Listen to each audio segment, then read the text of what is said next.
Assalamualaikum, Anda mengakses channel Al-Fat Inspiratif, saluran dakwah digital Masjid Al-Fat Surabaya, Indonesia. Kali ini tentang Ruby the Lady Tyson, Ratu KO tinju gaya bebas woman WMA asal Belanda, yang masuk Islam ketika berada di puncak karir prestasinya. Berikut silahkan simak tayangannya. Jangan lupa tekan like dan subscribe, agar Anda tidak tertinggal tayangan inspiratif berikutnya. Ruby Jessia Mesu adalah seorang wanita penganut Kristen asal Belanda yang menekuni olahraga tinju kickboxing. Ia dijuluki sebagai The Lady Tyson karena hampir semua lawan-lawannya ia kalahkan dengan TKO di ronde-ronde awal pertandingan.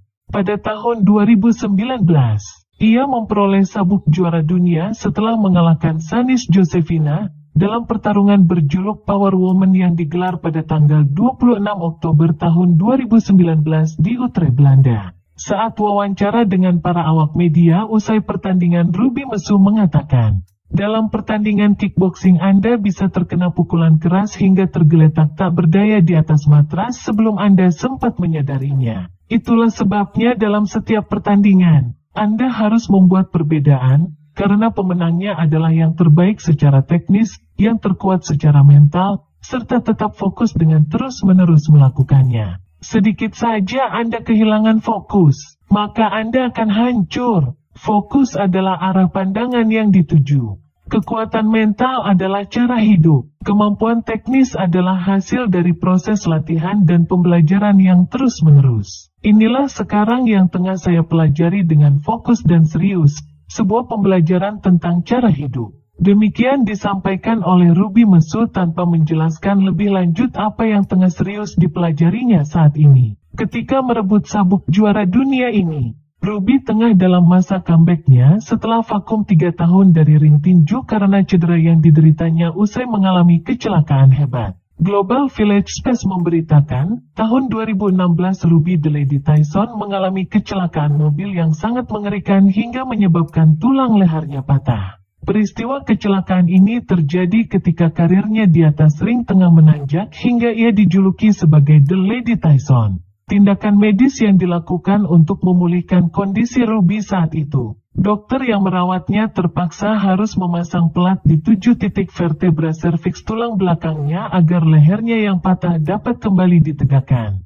Usai menjalani operasi pemasangan pelat di tulang lehernya, dibutuhkan waktu berbulan-bulan hingga cedera dan trauma akibat kecelakaan mobil yang dialaminya benar-benar sembuh. Usai masa rehabilitasi, meski lehernya bisa ditegakkan, namun lehernya tidak dapat digerakkan atau diputar ke kiri ke kanan secara normal seperti ketika sebelum mengalami kecelakaan. Kondisi ini membuat Ruby sangat depresi, karena ia tidak dapat lagi bertanding di atas ring sehingga karirnya yang tengah menanjak sebagai jawara kickboxing serta pertandingan tinju gaya bebas WMA harus terhenti. Usai masa rehabilitasi, meski lehernya bisa ditegakkan, namun lehernya tidak dapat digerakkan atau diputar ke kiri ke kanan secara normal seperti ketika sebelum mengalami kecelakaan. Kondisi ini membuat Ruby sangat depresi, karena ia tidak dapat lagi bertanding di atas ring sehingga karirnya yang tengah menanjak sebagai jawara kickboxing serta pertandingan tinju gaya bebas WMA harus terhenti. "Saya selalu termotivasi dalam kickboxing untuk menjadi seorang juara. Akan tetapi saya terus-menerus diberitahu oleh para dokter yang merawat saya, 'Tidak, Anda tidak mungkin lagi kembali beraksi di atas ring. Masalahnya jika saya tidak aktif bertarung di kickboxing, saya tidak akan merasa bahagia,' kata Ruby dengan nada sedih. Dalam salah satu wawancara dengan awak media, Ruby mengungkapkan bahwa kickboxing adalah olahraga kegemarannya. "Sebelum kecelakaan itu, saya benar-benar bekerja untuk mencapai suatu tujuan untuk berada di puncak prestasi tertinggi yaitu juara dunia. Tiba-tiba semuanya hilang dalam sekejap. Jika itu terjadi pada Anda masih muda dan tiba-tiba tidak tahu bagaimana Anda akan menghadapi semuanya, apakah Anda masih punya motivasi tinggi seperti sebelumnya? Untuk memulihkan kondisi fisik dan mentalnya agar bisa kembali berlatih kickboxing yang sangat ia gemari, Ruby membutuhkan waktu berbulan-bulan agar kembali menemukan kepercayaan dirinya. Dalam masa-masa pemulihan saat kondisi mentalnya berada pada titik paling rendah hingga ia hampir putus asa, seorang terapis membisikkan padanya tentang salah satu arti dari ayat Quran bahwa Tuhan tidak membebankan suatu ujian cobaan kepada seseorang melainkan sesuai dengan kesanggupannya.